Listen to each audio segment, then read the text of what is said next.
In this video, I'm going to show you how to connect and configure your eBay account to sell the trend.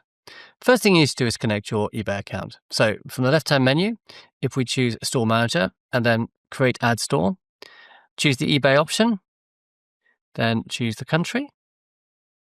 It'll then ask you to log into your eBay account. And then you need to grant the application access. So here we're just giving it rights to publish directly to our eBay account. So I'm going to agree to that. And your eBay store has been successfully connected. Okay, there's a few different things we need to sort out here. First, we need the ship from country. This is the country where your products are shipped from. In this case, I'm going to choose my home country, which is the UK.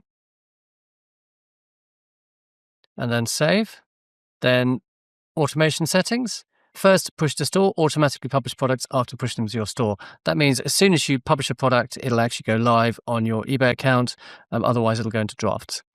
Customer email notification, that's an email from Sell the Trend telling your customer that your products have been shipped. On eBay, you may want to turn that off because eBay will also send a notification to your customer. Finally, down here, we've got alerts.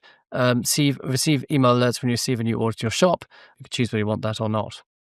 Next, the pricing rules. The pricing rules set the product price based on a multiplier of the cost price. You can set whether to apply pricing rules or use a manual product price at the product level. So in this case here, the final product price is set as a multiplier of 3 times the product cost. There's also something called the compare at price. That's like the price if you're doing a sale, was this price, now it's this price, it's that previous price. Set here, you can choose whether to set that or not. And in this case, the product cost times a multiplier of 6 is the compare at price. You can also set up some slightly more complicated rules. In this case, you can do it on cost ranges. So in this case, 0 to 10, it's a multiplier of 3 for the product price and a multiplier of 6 for the compare at price. 10 to 100, we set at 4 times 6, 4 and 8 respectively. And then 100 and above, we set at 6 and 9. And then press save to save your changes.